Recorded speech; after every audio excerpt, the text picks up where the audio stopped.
Hi there, this is Temiso Pagati, your host, and welcome to season 5 of Single Dads Unplugged. We are all about building bonds and breaking stereotypes. We are connecting fathers and their kids and helping those that are struggling with co-parenting and parenting journeys to actually help them navigate this process. And I'd like to introduce my guest today, Tebogo Mahlahlane, right? Yes, it's Tebogo Mahlahlane. It's Tebogo Mahlahlane. Yes. Good to see you, my brother. I've been reading a lot since I was introduced to you by our marketing director, and I enjoyed reading your profile. Maybe introduce yourself. I know that you wear many hats, and you've been able to look at our channel as well and understand what we are all about, what we do. Maybe let's start with introducing yourself, your work in the ministry, in the communities. I know you're a public speaker, motivational speaker as well. And then we're going to talk about your book later. Yes, my name is Tebogo Mahlahlane. I'm a father. I'm a leader. I'm an ordained minister and award-winning author. And I'm also currently I'm doing a lot of work which I started from high school. I'm a person who do youth and community development work. And then I also run a soccer team and a soccer league. So I'll say I'm a leader. I'm a community leader and activist, and a person who believes that we are here for a purpose to inspire others to greatness. And the most key one is, as a father, I have to be a father to my son, because charity begins at home, and to a lot of children who are in need of fathers. Yes, I want to delve into that a little bit more later. What inspired you to be so connected with communities and kids, particularly, even before you had your own son?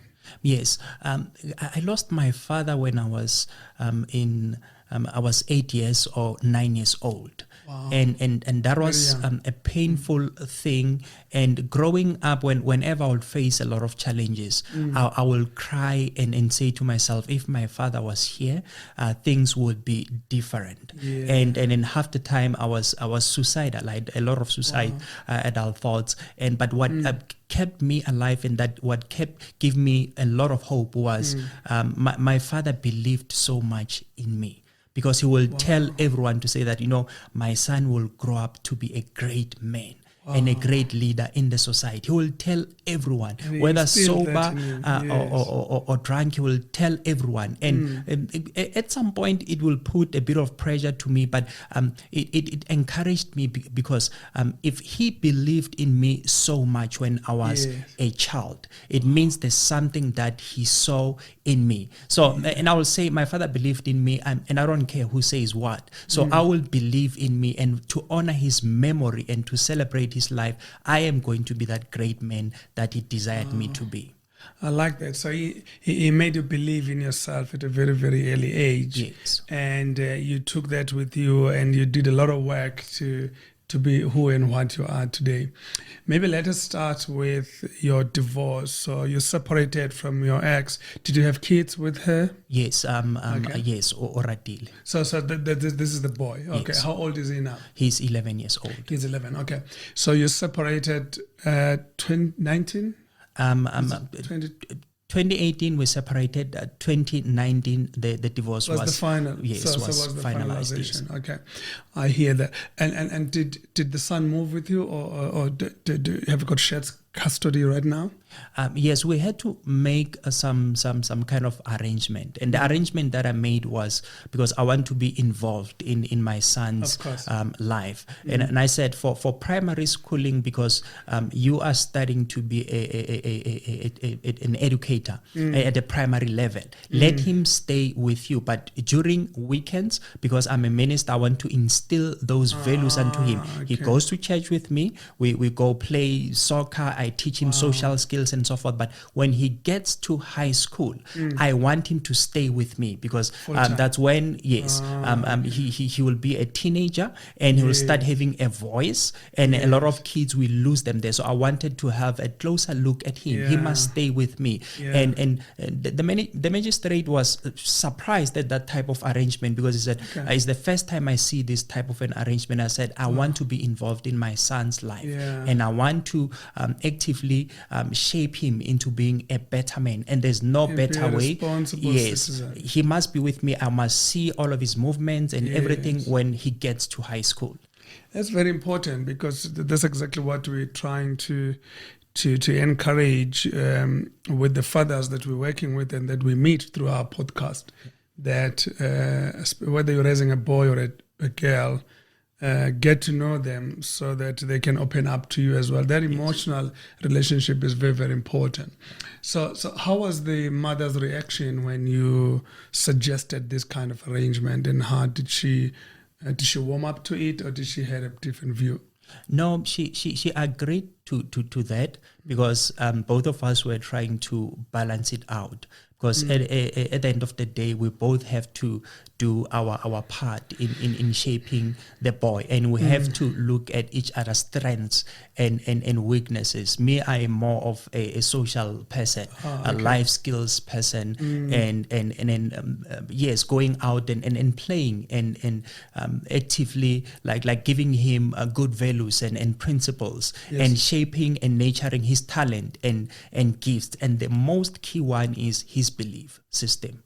His belief system, and then now, although he lives with his mother, but you've got access to him, like you say. So you've got a soccer league, and you are able to spend some time with him, play, and also do you sometimes fetch him from school? Yes, during the week he goes and stays in Guatemala. And then on Fridays, I collect him so that he spends a weekend. On Monday, I send him back to school, and he goes to Guatemala. But this year, it has changed a lot, because after starting a soccer team, I took a lot of kids to go for trials and so forth. And he was one of the kids who were selected to go and play for a super school. So he's there in a super sport school. So it means that now Monday, Thursday, and Friday, or Monday, Wednesday, Friday, I have to go fetch him in Guatemala or Brakpan, where he goes to school, go to Soweto to collect a group of boys,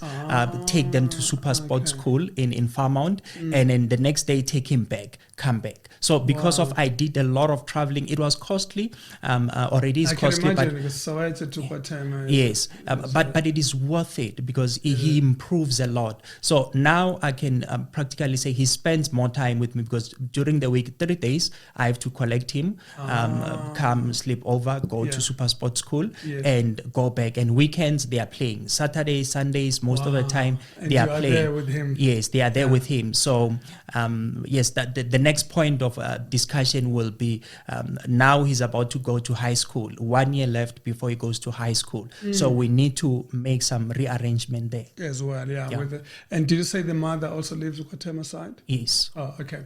Now, what inspired you? You were speaking to me outside about being a father to the fatherless, because I think it emanated from your upbringing where you lost your father at a very young age. Was that the only inspiration, or you've been drawn to this, because of other factors, from your family maybe, or from the society that you live in?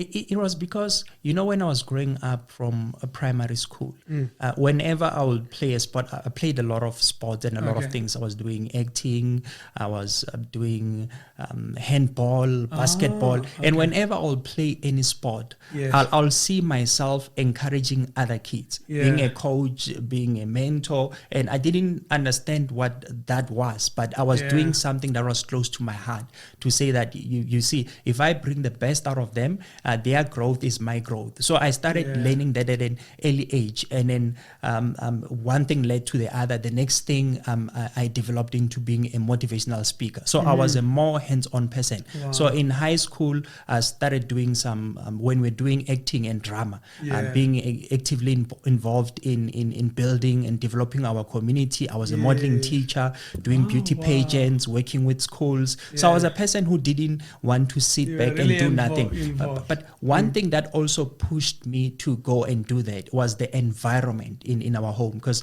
we used to stay, like from my mother's side and my father's side, we used to stay with a lot of people because they were family? Yes, it was a big family, and there were too many conflicts and so forth. And for me to escape was to keep myself busy with something.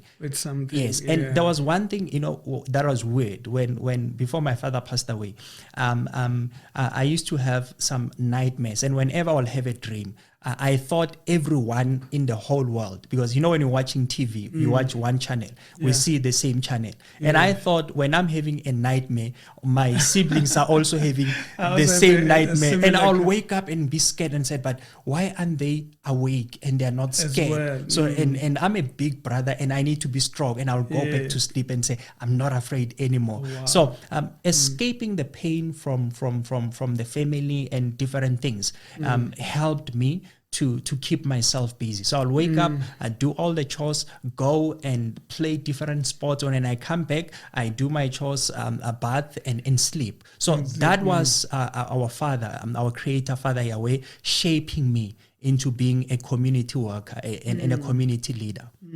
So you drew inspiration from those experiences, as well as the people around you. So now maybe share with our viewers your involvement in the community beyond soccer and netball. You were talking to me earlier about establishing a netball league as well. What other community work do you do? Okay, I started working for, like, when I was in high school. In high school, one gentleman gave me an opportunity, because he saw the work that I was doing, gave me an opportunity to be a producer in a youth talk show. It was then TNG FM, it's now TUT FM. And I had a lot of fun, and I was also doing beauty pageants. So while I was doing that, and I will teach the young girls and boys life skills also. And then I moved to Benoni. That was in Soshanguve. I moved to Benoni. When I got to Benoni, that's when I was doing youth work. From primary schools, we'll teach young kids about leadership, about different aspects of life. We'll go to high schools and do talk shows, and we're working for Vugani Information and Resource Center. And then I did that from a local level to a national level, working with different organizations. And then I started working into ministry, working with churches. I was mentoring a lot of leaders. So it didn't matter which church you went to. I was in a charismatic church, and we had our own forum where, I was mentoring different leaders. And also there was the mainline, what we call the mainline churches. I will go to the Lutheran Church, Roman Catholic, and so forth, work with young people there. And it didn't matter as long as the young person is empowered. Because one of our former leaders once said, when young people are not empowered and they are not heard, it means that the future is not secured. So as a result, somebody has to step in. And I was ordained as a minister, and as I was heading a church and working with also different churches. And after a lot of things that happened, and I had to move to Soweto. When I got to Soweto, you see this mark here. Oh yes, I see that. And then I had a lot of challenges. In 2022. I had a lot of challenges, and I had to do an introspection, and I said, Father Yahweh, let's sit down and talk. There are a few areas that you need to fix before we can talk about ministry or me being actively involved in anything. I stopped everything literally. And then I said, the first thing you need to resolve is the issue of relationships, because I'm now divorced, and the issue of finances and good platforms for me to be able to utilize my gift. And what happened was he used something, pain also, to give me a blessing. So when I had health complications, I was in a relationship for 3 months with one lady, and when I fell ill, and her mother said she's going to give me a room so that the daughter can be able to be close by and help me. So imagine 3 months in a relationship and somebody takes good care of you. And after getting healed, and now that I'm okay, and I married the lady, and after marrying the lady, and the two of us had to decide into saying, but Oradile is here because I made a conscious decision to say, from now onwards, he's a priority in my life, and I want him to be even closer to me. And then we took, because he loves soccer, we took him to 2 different soccer teams, and then we ended up saying, we together we decided, let us create or start the type of a team we'll want him to play for. That's when we started Black Diamond Sports. It's an organization where we do different types of sports. We started with soccer, and we later have had netball, and we now have ladies soccer team, and Oradile is playing for that team. So the two of us, we're working together. She's heading the netball, and I'm on the soccer part of it, and also the chairman of it.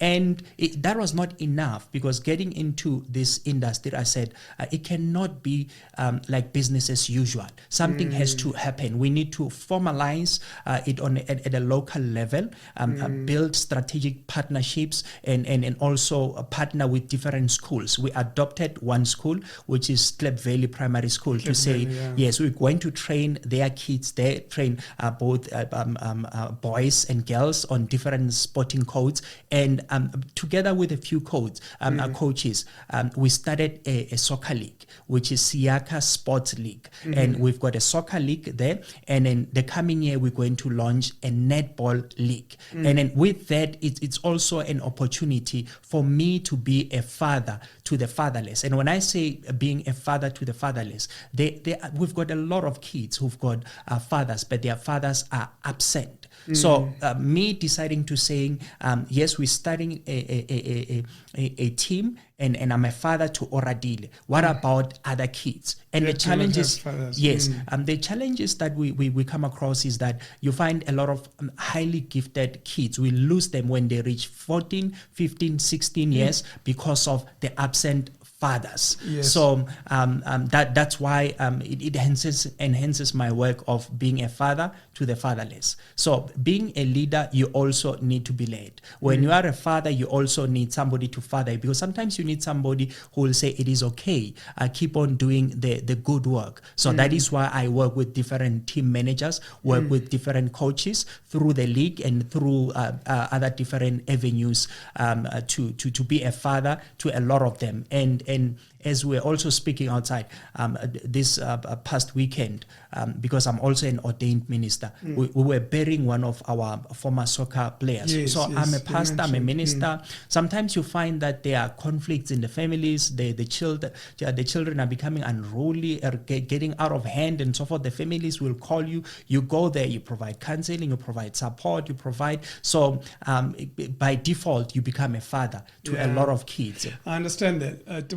I also want to touch on this thing that you're mentioning around being a father to the fatherless.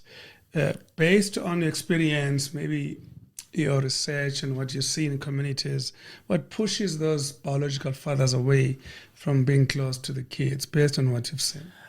Because I also work with men. And I do a lot of sessions where I speak to men from an early ages, from boys to older men. What I've discovered is that, one, we make a lot of excuses for men. We can come up with a lot of things and say why this is happening and so forth, but it becomes it becomes a personal choice. I went through divorce. I grew up without a father, but I had a choice to say, do I become, and I also witnessed, for example, my father at some point, gender-based violence when I was growing up. Okay. But I have a choice to say, do I follow through and become a monster, or do I become a father to other kids? So we should stop making excuses for the fathers. But on the same note, to also bring a different reality, men are going through a lot, and we put too much pressure on them, and especially from when they are boys. Yes, you grow up without a father, you don't have a mentor, you don't have anyone to show you the ropes, but at the same time, you still have an option to go out and find platforms and people that can enable you to become a better man in the process. So because in the society those things are not normal, where men they meet, we talk, we empower each other and so forth, so there's a lot of peer pressure, so we lose them at an early age. So being a minister, I remember started a system in one church to say that let us get the child from Sunday school.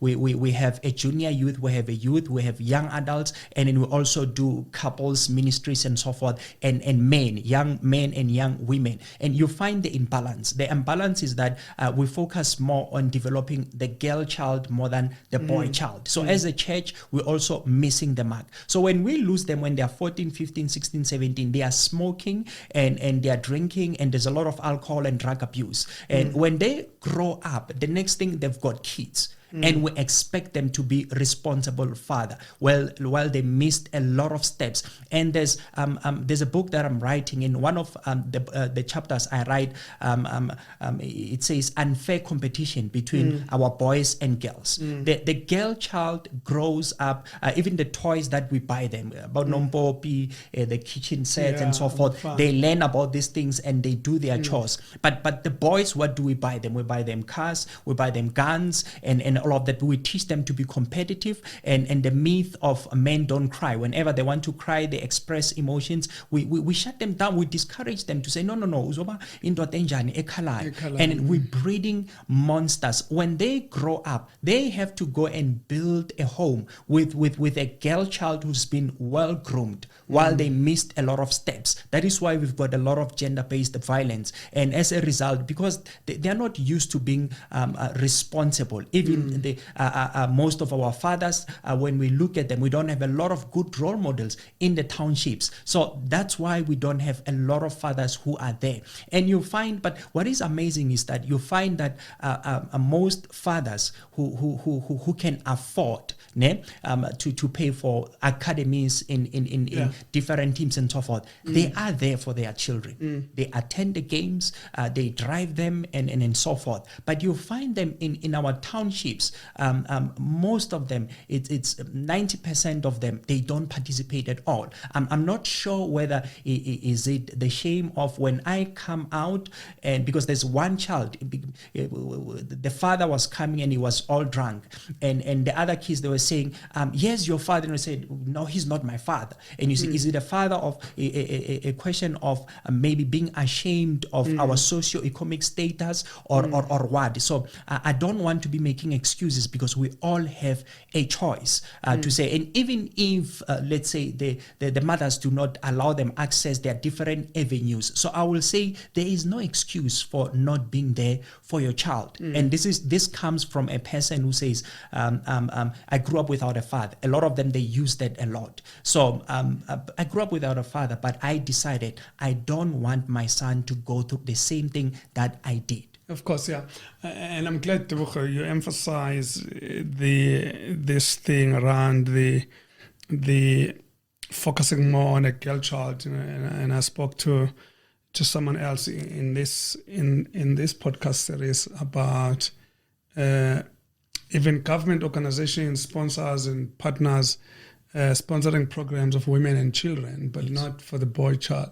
How do we encourage fathers to really, or parents generally speaking, to also groom the boy child, and because we can see, as the examples that you're making, what happens if the boy child grows up without a father or a father figure.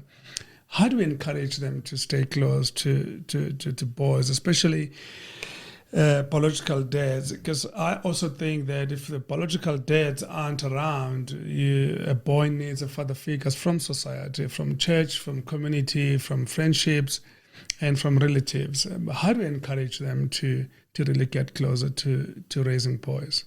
The first thing is we need to challenge the men to say, one, learn to accept yourself as a man. You see, because as men, we also have a team for older men, which are the masters. We play on Sundays. Oh, okay. And then what happens is that when we meet, most of the topics, it's topics that are not building or inspiring greatness from each other. And the other thing is there's a lot of competition. Yes. And the unfortunate part is we compete with things that, one, they're not going to take you to heaven. Two, they're not going to make you a better man. Yeah. Three, they're not going to enable our children into becoming great men and women. So, and we need to encourage our men to forgive themselves. Now, forgive yourself for the mistakes that you've done in your whole life, because you find that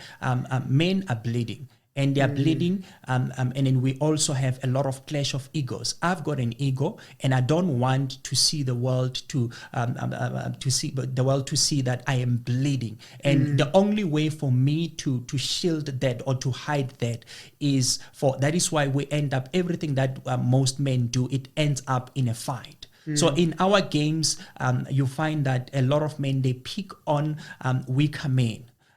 For them to prove their manhood and their superiority and their strength. And in the process of doing that, it ends up in one thing, fightings and so forth, and we all want to win at all costs. It's because when you know who you are, you will know your place, you'll know your position, you'll know your time, and you will not be competing with just any man. You'll celebrate other men. And when it, yes, important. Yes. So how to encourage them? I think we need to start different conversations in our corners, and especially where men are found. Even if we start conversations in a bar, because that's where how about yes, how about even when you want to know who broke into which house and issues of crime, you will find it there. So we need to start those conversations. And in our township, there's also a brother that I work with, and he also helps us in a team. We've partnered with him. This year we started as a Black Diamond. We started what we call an interleague competition. There's one other league versus our league, and they are playing against each other. So we get a pool of many boys and many men, and we do a conference. So we invite the boys and we give them their prizes, and we say, come with your parents to come in, and we start encouraging the men to do better. So we need to be creative about it, because it cannot be one size fit all. Our communities are not the same, and we need to be creative. And also on our end, we do tournaments. When we do tournaments, get somebody to speak for 15 minutes and do one-on-ones. We reach out to a lot of boys, and then we're seeing a lot of transformation and change in their lives. That's very nice. I also want to know what improvements and changes you are seeing in society through the community work that you do around bonding and enhanced relationships between fathers and kids. What have you seen? What impact is the work that you're doing, and maybe other organizations and platforms like ours are doing to really show that the advantages of dads getting closer to kids and forming bonds? Are you seeing any improvements in the communities where you work? Yes, I see a lot of improvement, because a lot of the things that we are doing, in our Black communities. Remember when one network started doing containers. When you buy the container, many people start buying containers to say, so a lot of things that we have started, we see a lot of people doing them, duplicating them. And we're not bitter, because I cannot do all of the work alone. So when many people start duplicating what you are doing, it means that they are seeing value, whether their motives are right or not, but they're creating a platform. So that to me, it is progress. Number two, if you're seeing parents who were not interested before coming in to say they want to help, to me, that is a progress. And then the other thing, when we take some of the kids to other platforms like to SuperSport, and when you see a parent who has never gone to a soccer game coming to attend, and they start asking That's you. That's amazing. It's those little things. Yes. And start asking you questions. Yes. Yeah. And then we are making progress. And the other That's thing, amazing. when we see other parents who are written off, starting to come and playing soccer in the masters, and some saying I'm playing for fitness. I don't have to. It's too late for me to play and go to the Premier League, for example. To me, that is a progress. When we start, and because we do a lot of one-on-ones, some of the men who are not working, who are unemployed, rising and starting to do some businesses and coming to say, can you help me with a profile? Can you help me with do a logo for me or anything like that? To me, that is progress, because one family is going to be provided for. So there are many of those. And when you see a child who quit soccer and they started doing alcohol and drug abuse, coming back and saying and improving and making progress, and then to me, that is a progress. And the other thing, when you see families, because it also brings healing to families, some of the parents finding ways to say to work together for the sake of the child and to support the child. To me, that is progress. And the most important thing, which is also painful, it is costly, because half the time we have to pay for the petrol and all the transport, the kids and so forth. But when you see a child walks about 2.5 to 3 kilometers because they want to come to a training session and they want to be part of our team, That's and amazing. especially the ladies, and they humble me. To me, that is progress, because this person has seen hope. Even and sometimes they see the impact. yes, even sometimes you'll think about, I wish sometimes maybe let me close down the team because it is too costly. But when you think about that child, it encourages you to go on, because you ask yourself, Our fathers the question, also, yes. sorry to interrupt you, our fathers also getting involved. Well, besides just coming to watch the games, and what are you seeing in the change in their relationships with their kids? Are there positive changes in terms of creating bonding and just emotional relationship with the kids? Any examples there? Yes. Like one, I don't want to work with a child whose parents I don't know. Okay. That's one thing. So you have to know that. Yes, I have to know the parents. And when I know the parents, I'll get to understand the background and the environment that they live in. And then whether I have to pray for them or to engage with the parents, I will know from which angle I should engage with them. So this has afforded me personally and the coaches an opportunity to also minister and reach out to the parents, being it encouraging each other or coming with ideas together or providing counseling as a minister. So that is also another opportunity for me to minister to them. I like that, because Tebogo, it's very important that because I really commend the work that you've done and continue to do, because you're creating a movement and you're changing the narrative that dads are just providers of financial resources. I mean, in this podcast, in our community, we discuss this a lot, that sending gifts and sending money is not parenting. Yes. Parenting is beyond that, and it's forming those bonds, those relationships, and also understanding one another and developing that relationship. And I don't think it's we've got a target and there's a destination. We will navigate it until we leave this place. And you're saying something powerful about making sure that you know the families, and that also creates trust. Yes. Yes. It creates trust, because then the parents are going to trust you and your organization with the work that is entrusted upon you and to continue impacting communities. I really appreciate and commend you for that work. I want to talk now about your book, because we're going to close soon. The ball is in your court. Tell us why you wrote this book. You know, when I was writing this book, it was after my divorce. Okay. And I was going through a lot. Listen, you're going through divorce, and you're also unemployed at that time. Yes. And the bank wants to take your the house, and many people are turning their backs on you, and then you look at yourself and say, listen, I'm a minister, I'm a pastor, I'm a motivational speaker, and I wrote another book prior to that, because I was diagnosed with cancer many years ago, in 2014. I had the story. Yes, and then the title of that book was Refuse to Bow, Never Give Up. And then all the things that I was ministering to many people through different platforms, TV, radio, or my books and my talks, and I had to minister to myself at that particular time. Wow. And I was in my lowest moment, and I said, I'm going to write a book about that. And the book, and I titled it, The Ball is in Your Court. And I looked at many different things that were happening in my life and in the lives of different people. So you find, that is why you find... changed everything. Yes, in the book, there are chapters like, what are you trying to do? Whenever you want to do something good, people will say, what are you trying to do? And in the book, I also write, there's a chapter which says, who do you think you are? So whenever you raise your hand to do something, people will come on to and then in the book, I write, because I remember when I was a kid, when I was going through a lot of challenges, and then also thinking, if my father was here, things would be different. And I wrote some words, and I grew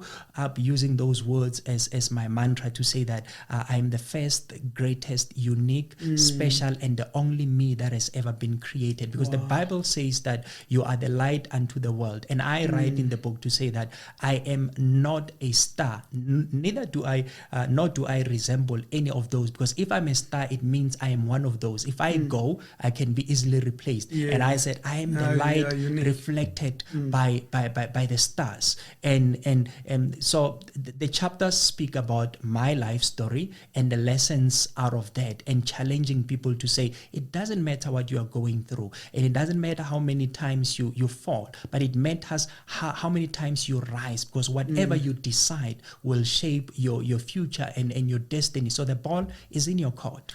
I like that.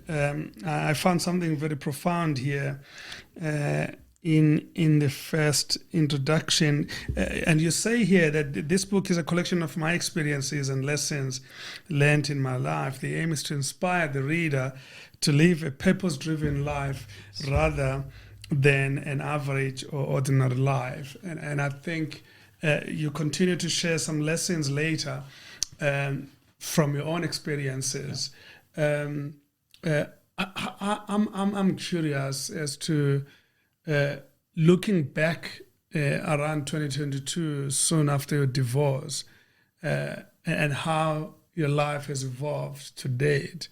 How would you encourage those people that have separated from their loved ones or partners and they're co-parenting with them, just giving them a sense of hope? Yeah. What did you say to them, and the people that either are struggling to work out this co-parenting journey? Are there one or two things that you would advise they do to strengthen the co-parenting relationship, even if the romantic relationship is no longer there? Yes.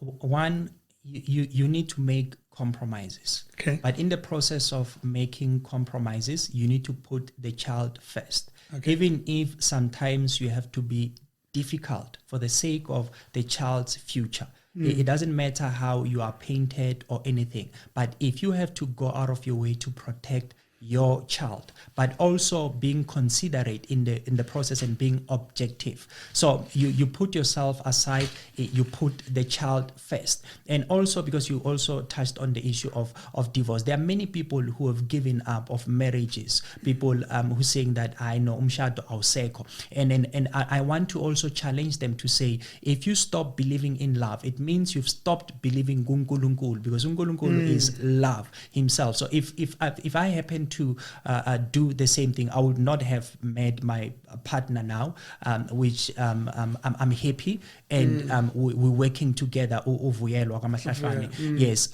what an amazing woman.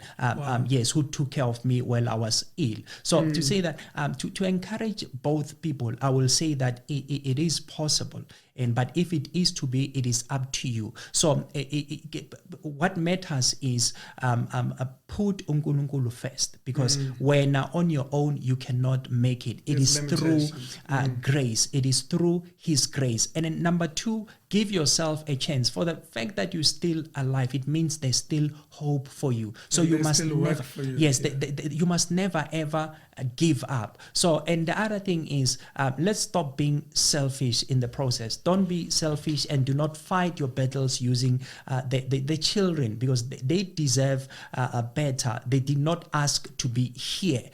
We brought them here. We need to protect them. And most importantly, we need to put resources together. And you know, sometimes when you do the issue of co-parenting, sometimes you try to compete with things that I did 1, 2, 3, you must also do 1, 2, 3. We don't have the same strength. If the other one is able to provide the finances, the other one is able to provide a B, let us combine the two, as long as it brings the best out of a child. So let's stop punishing each other in the process. Sometimes you compete, and I think women and men have got different God-given strengths, and then we created different in any way. I think our role in raising kids will always be different. What do you say to women that say, listen, I'm doing all I can on my own. I don't need a man in my life to raise my kids, and I'm doing just fine because the dad of this kid is not around, or he is not interested to be involved. I'm doing everything I can on my own. In fact, there are fathers also that are saying, I'm raising this child on my own. I don't need a mother, or I don't need a mother figure. How would you emphasize the importance of having both parents in a child's life?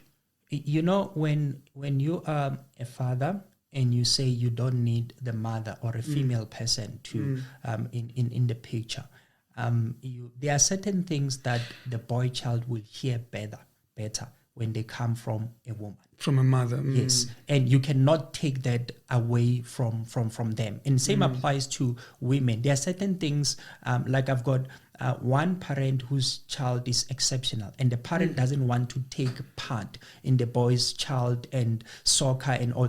That boy is exceptional. And I took the boy to Super Sport, and we were in discussion for him to go to Sundowns. And in the process, there are things that the boy can be able to talk to me, and there are things that he can be able to talk to the mother's partner. So parts. Yes, it is important to have a male voice and a female voice in the process. But one thing that you cannot do, you cannot force the absent mother or father to be part of the child's life. So what you need to do is expose the child where they will be able to hear your voice and the voice of an opposite sex, and a person who will bring inspiration to them. And there are many people like that. You find we've got good coaches, we've got good pastors, we've got their teammates, we've got their. So the biggest thing is do your part and give your child exposure for them to shine and for them to be empowered. So the day the parent comes, that's a topic for a different day. But you do not deny them, but you find ways that will also protect the child from them. So this child is doing great. And the void of him not having the biological father has been filled by myself and different men in his life. Although the void of a biological father will always be there, but let's just expose them to different avenues and platforms where they will hear both voices. And in communities, there's many of those, whether from your neighbors, the churches, the community leaders, the civil society, politicians. There should be someone, and there will be someone, and who's willing to be a mother figure and a father figure to the child if the biological parent is not around. What advice would you give parents, particularly fathers who also want to be mentors to fatherless kids in communities, especially those fathers like me who have their own kids And as you know, parenting is demanding. Yes. So what would you say to them? Because there's just more fatherless kids there that need our assistance and support. But how would you encourage those fathers to go out there and be a father to that fatherless boy or child out there? Yes, I'll say we've got different skill set. Okay. When build a good network of men who will be able to support and help you, because you cannot lead people where you've never been. Other people will say you cannot drink from an empty cup and so forth. So if I go to mentor and empower a boy child or a girl child, there are certain things that they will need and I don't have them. And what do I do? So when you have a strong network, sometimes you don't have to be the one who's doing the actual mentoring, but connecting them with the right people. So as a man, you need to be a man who's connected with other men who are stronger, who are wiser, who will challenge you, who will embrace you, who will support you and bring the best out of you. And then else you also do the same, because iron sharpens iron. And the other thing is you need to believe in yourself and your skill set and your ability as a man and also accept that you can only do so much. So do what you can. Yes, do what you can, and that will ignite or enable or start something that will grow into being a great network. Like myself, I've started a team, but I cannot be all things in a team. I will need different people. So all I have to do is just create the platform. So there are people who are meant to create the platform. There are people to be mentors. There are people who just need to be. And our strengths are different in different things. Yes. How do people find more information about your organization, Black Diamond, as well as your own community work, to reach out? And maybe someone is watching and listening to us and has a child that might want to be part of your league and your community work. How do we find that information? Okay. You can go to our website, Black Diamond. It's www.blackdiamondsports.co. Yes. And then you can also call this number, which is 079 614 2519. Just repeat the number. 079 614 2519. Or send us an email on info@blackdiamondsports.co.za. So if you contact the number, you can find out more information about our league, Siaka Sports League. And this is also based in Soweto. Yeah, it is also based in Soweto. I just want to mention to those of you watching again, blackdiamondsports.co.za, or you can just email them info@blackdiamondsports.co.za, and then to reach out my colleague over here, Tebogo, and then you'll be able to get information. And if you've got kids or children that you'd like to recommend for the program, and we recommend that you get in touch with Tebogo's. And by the way, how do people find the book?